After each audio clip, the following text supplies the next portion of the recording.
اسی طریقے سے جو ہے وہ سورہ عنکبوت کے اندر آیا ہے، وَقَالَ الَّذِينَ كَفَرُوا لِلَّذِينَ آمَنُوا اتَّبِعُوا سَبِيلَنَا فَلْنَحْمِلْ خَطَايَاكُمْ، کو کافر کہتے ہیں مسلمانوں کو کہ ہمارے رستے پر چلتے جاؤ، چھوڑو محمد اور رسول اللہ صلی اللہ علیہ وسلم کو، تمہارے گناہوں کا بوجھ ہم اٹھا لیں گے، قیامت کے دن ہم اللہ کے ہاں اگر کوئی سزا والی بات ہوئی تو ہم بھگت لیں گے، ٹھیک ہے نا۔ تو اس طرح بھی جو ہے نا وہ ملامت کرنا ہوتا ہے۔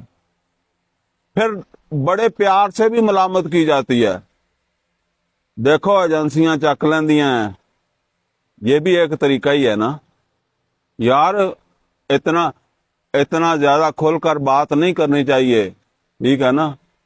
ایجنسیاں چک کے لے جاندیاں وا بندے نو، پھر بندہ لبدا ہی نہیں، ٹھیک ہے نا۔